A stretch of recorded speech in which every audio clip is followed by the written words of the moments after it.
And good morning. It is April the 8th of 1993, and in a couple seconds we're going to see a little bit of personal Glasser history. But for 2 years, this is what we've seen in the Glasser garage ever since April of 1991, and that is 2 Cadillacs. This is Mickey's that she bought back in 1990, and this is my Lemon that I bought back in 1991, almost 2 years ago to the date. Well, in about 1 hour, this car will be history.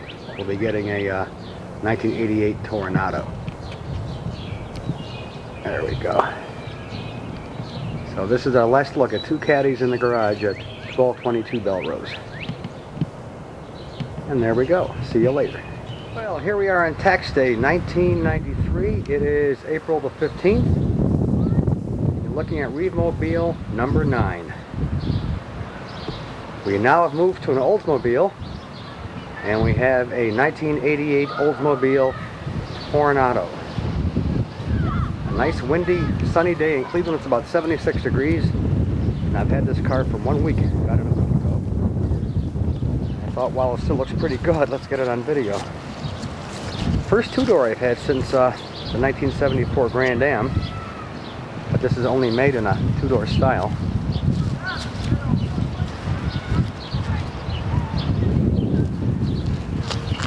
Still got the dealer's tag on it. But this is in really, really good shape.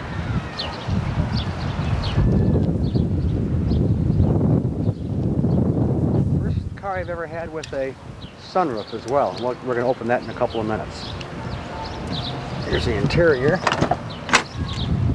Same color blue as my Cadillac, oddly enough. All leather, very plush. Digital dash, which of course is what I like. That's what I bought the car for. This is the second car I bought the dash for. This is the second car I bought for the dashboard. And we'll show you that in a couple of minutes. Usual controls for the window, power seat, 6-way power seat, and of course the outside rear view mirrors. Again, this is like a deep blue, same color as my Cadillac was. The back seat of this has hardly been sat in. It's really in great shape. In very, very good shape. Very, very clean car. And it's got the reading lights like the Cadillac did. So it's loaded. It's loaded. And we'll get you an inside video of the dashboard and the radio and all that in a couple of seconds. Okay, we are now inside the car, about 3 feet away from the dashboard. And when the dash is on, this is what it looks like.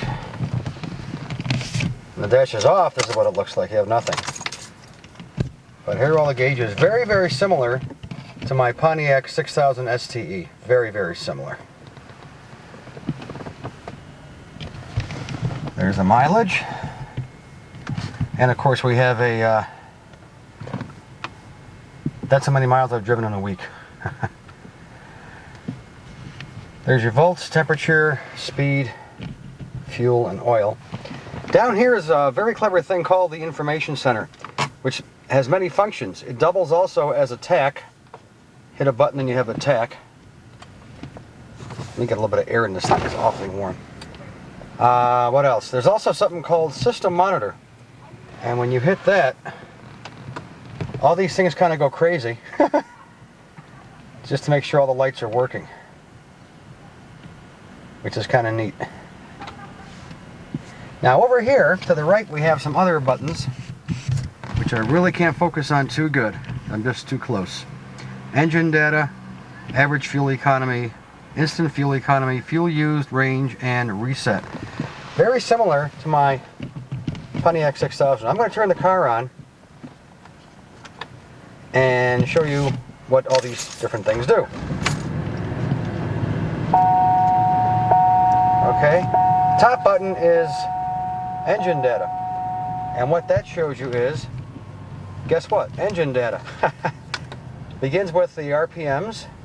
Hit it again. Coolant temperature. The car, of course, is still cold. battery volts, oil life index, which goes from 100 down to 0 and tells you when you really need an oil change. And that's it. Average miles a gallon, very similar to my Cadillac. Instant miles a gallon, of course, is 0 because we're not going anywhere. How many gallons used since the last fill up or since I reset it to 0. How many miles I can go on this current tank of gas. And of course, the last is a reset button. I usually keep it here on average miles per gallon. Some other nice things about this, if you have a door open and you're in, I think you have to be in drive, it will tell you a door is open. And it has little reminders like that. If your windshield washer fluid is low or your parking brake is on, whatever, the information center tells you that. Or you can put it back to TAC or Toronado, anything that you want. Listen, the buttons over here are pretty self-explanatory. There's your typical GM lights for your headlights and your parking lights. Let me turn the engine off. Interior lights is a up and down slide switch. Below that is your twilight sentinel. Very similar to what I had in the Cadillac. And let's see if I can get them. These 4 down here. Well, we can do a jump cut. Little still frame here. You have on the upper left your odometer or your trip odometer. Next to it, of course, is the trip reset. Below it is your English or metric, whichever you want. And on the right of that is what you saw before, the system monitor. Let's see, and those are right down here to the left of the display. So that's where the display buttons are over there. And here, of course, is your other displays, radio and all that.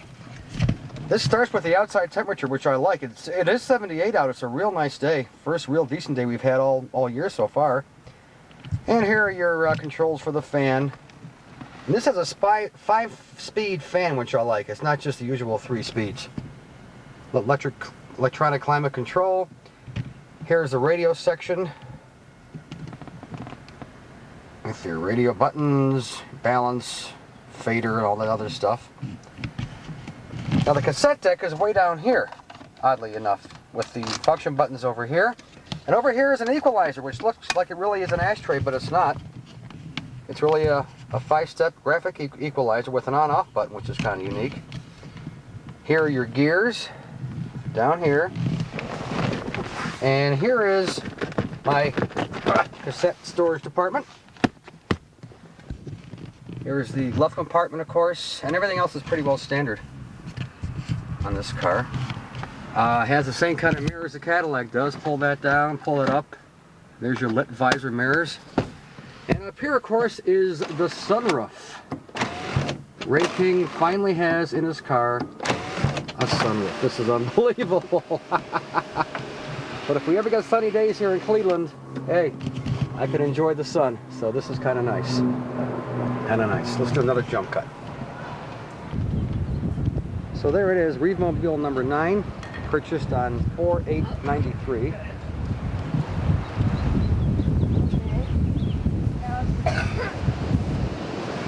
And our first Olds ever. So that's it from tax day of 1993. We're going to sign off and we'll see you later.